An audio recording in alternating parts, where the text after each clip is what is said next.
بسم اللہ الرحمن الرحیم۔ السلام علیکم ورحمۃ اللہ وبرکاتہ۔ امید ہے کہ آپ سب خیر و عافیت سے ہوں گے۔ اسٹوڈنٹس، آج سے ہم آپ کے لیے ایک تربیہ لیکچر سیریز کا آغاز کرنے جا رہے ہیں، جس کا مقصد آپ کے اخلاق کو بہتر بنانا ہے، آپ کو باعمل اور باعمل بنانا ہے، آپ کے ایمان کو اور آپ کے کردار کو مضبوط بنانا ہے۔ یہ ہماری ایک کوشش ہے، اللہ تعالیٰ ہمیں اس کوشش میں کامیاب کرے۔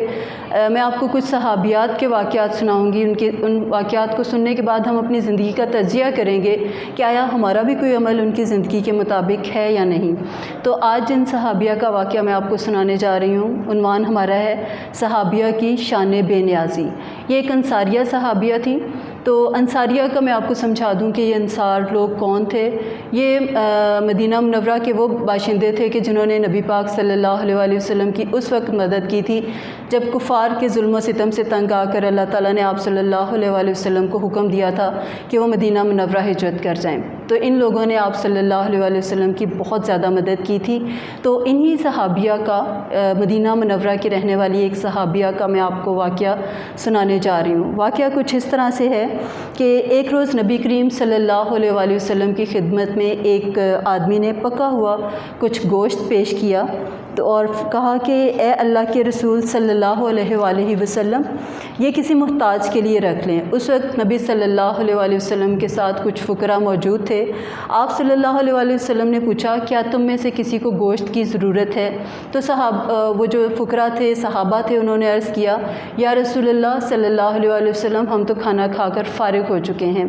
تو رسول اکرم صلی اللہ علیہ وسلم نے وہاں پر موجود ایک صحابی ابو ہریرہ رضی اللہ تعالیٰ عنہ سے کہا اے ابو ہریرہ رضی اللہ تعالیٰ عنہ کا میں تھوڑا سا تعارف آپ کو بتاتی ہوں کہ یہ رسول پاک صلی اللہ علیہ وسلم کے صحابی تھے اور ان کا اصل نام جو ہے وہ عبد الرحمن تھا۔ ابو ہریرہ، ان کو آپ صلی اللہ علیہ وسلم نے جو ہے یہ کنیت عطا فرمائی تھی۔ اس کا مطلب ہوتا ہے، ابو ہریرہ کا مطلب ہوتا ہے بلیوں والے یا بلیوں کے باپ۔ بلیوں سے محبت کی وجہ سے رسول پاک صلی اللہ علیہ وسلم نے انہیں یہ کنیت عطا فرمائی تھی۔ اور رسول صلی اللہ علیہ وسلم کی حدیث کا بہت بڑا جو ذخیرہ ہے وہ انہی سے روایت ہے۔ آپ رضی اللہ تعالیٰ عنہ صادق، حافظ، دیندار اور عبادت گزار صحابی تھے۔ تو آپ صلی اللہ علیہ وسلم نے فرمایا اے ابو ہریرہ، یہ گوشت لے جا کر فلاں انصاریہ کو دے آؤ۔ حضرت ابو ہریرہ گوشت دینے کے لیے انصاریہ کے گھر گئے، ان کے دروازے پر دستک دی تو انہوں نے پوچھا کہ کون ہے؟ تو انہوں نے فرمایا کہ میں ابو ہریرہ ہوں۔ تو جو صحابیہ تھیں انہوں نے کہا کہ ابو ہریرہ خیریت ہے اس وقت؟ تو انہوں نے کہا کہ رسول پاک صلی اللہ علیہ وسلم نے تمہارے لیے اور تمہارے بچوں کے لیے گوشت بھجوایا ہے۔ تو ان صحابیہ نے عرض کی کہ اے ابو ہریرہ، میرے بچے تو کھانا کھا کر سو چکے ہیں، مجھے اب اس کی ضرورت نہیں ہے۔ تو حضرت ابو ہریرہ نے ان سے کہا کہ تم ایسا کرو کہ اپنے بچوں کے لیے گوشت صبح کے لیے رکھ لو، جب صبح وہ بیدار ہوں تو تم ان کو یہ کھلا دینا۔ تو ان صحابیہ نے جو ہے وہ عرض کیا کہ ابو ہریرہ، آپ رسول صلی اللہ علیہ وسلم کی خدمت میں میرا سلام عرض کریے گا اور ان سے کہیے گا کہ کیا وہ میرے بچوں کی زندگی کی کل کی ضمانت دیتے ہیں؟ جب وہ بیدار ہوں گے تو اللہ تعالیٰ ان کے لیے خود بخود جو ہے وہ کچھ بندوبست کر دیں گے۔ تو آپ یہ گوشت لے جائیں اور کسی ایسے شخص کو دے دیں جو ہم سے زیادہ ضرورت مند ہو۔ کہانی یہاں پر ختم ہو جاتی ہے۔ اب ہم نے اس سے یہ نتیجہ نکالنا ہے۔ نتیجہ ہم نے کیا نکالنا ہے کہ جب ہم نے ایک کہانی کو سنا، ان صحابیہ کی جو ہے وہ بے نیازی کا یہ عالم تھا کہ انہیں بالکل پرواہ نہیں تھی کہ آیا وہ گوشت جو ہے وہ اگر ہم میں سے کوئی ہوتا یا ہم جیسا کوئی ہوتا تو اس گوشت کو رکھ لیتا، اس کو سنبھال کے رکھتا کہ میرے بچے کل اٹھیں گے تو وہ کھائیں گے، خوش ہوں گے۔ لیکن ان صحابیہ نے ایسا کچھ نہیں سوچا، انہوں نے فوراً وہ واپس بھجوا دیا کیونکہ ان کے بچے اس وقت کھانا کھا کر سو چکے تھے۔ تو ہم نے اب اس میں سے جو نتیجہ نکالنا ہے وہ یہ کہ کیا ہمارا بھی کوئی عمل جو ہے وہ صحابہ اور صحابیات کے مطابق ہے؟ اب ان صحابیہ نے صرف اللہ کے بھروسے وہ گوشت لینے سے انکار کیا۔ انہیں یقین تھا کہ اگر اللہ تعالیٰ ان کے بچوں کو زندگی عطا کرے گا تو وہ ان کے کھانے کا بھی ضرور بندوبست کر دے گا، کیونکہ رزق دینے کا ذمہ خود اللہ تعالیٰ نے اپنے ذمے لیا ہے۔ سورہ ہود میں 12ویں پارے میں جو ہے وہ اللہ تعالیٰ فرماتا ہے اور زمین پر چلنے والا کوئی ایسا نہیں جس کا رزق اللہ کے ذمے پر نہ ہو۔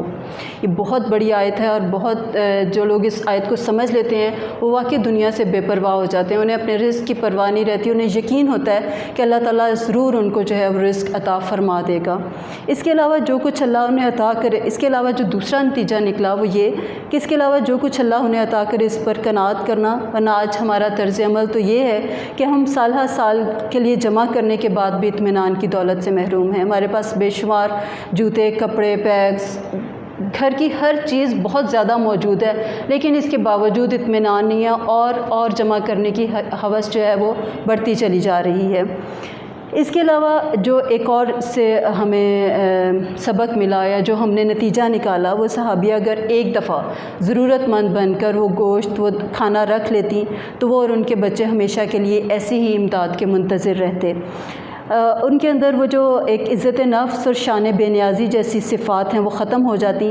رسول پاک صلی اللہ علیہ وآلہ وسلم نے بھی ہمیں ایک دعا سکھائی ہے کہ اللہم انی اسألک الہدی والتقی والعفاف والغنی۔ اس کا مطلب یہ ہے کہ اے اللہ، میں آپ سے سوال کرتی ہوں ہدایت کا، تقوی کا، عافیت کا اور لوگوں سے بے پرواہ ہو جانے کا۔ جب انسان یہ سوچ لیتا ہے نا کہ جو کچھ لوگوں کے پاس ہے اس سے بے پرواہ ہو جائے، یعنی قرآن پاک میں بھی ہے کہ تم دنیا کی چیزوں کی طرف نظر اٹھا کر نہ دیکھو، تو جب ہم دوسروں کی چیزوں سے بے پرواہ ہو جاتے ہیں تو پھر ہمارا بھروسہ صرف اور صرف اللہ پر ہوتا ہے، اور ہمیں یقین ہوتا ہے کہ ہمارا اللہ ضرور عطا کرے گا۔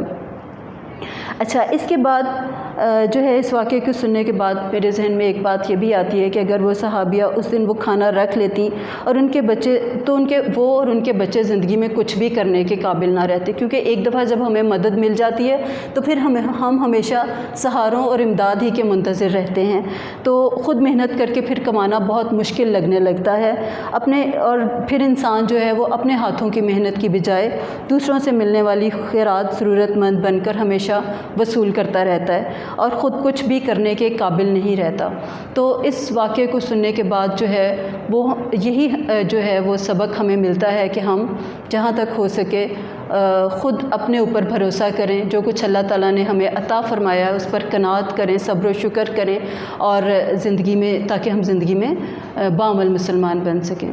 تو انشاءاللہ تعالیٰ کوشش یہی ہم کریں گے کہ ہم یہ واقعہ سننے کے بعد ان جیسا بننے کی کوشش کریں۔ اللہ تعالیٰ ہمیں عمل کی توفیق عطا فرمائے۔ اللہ حافظ۔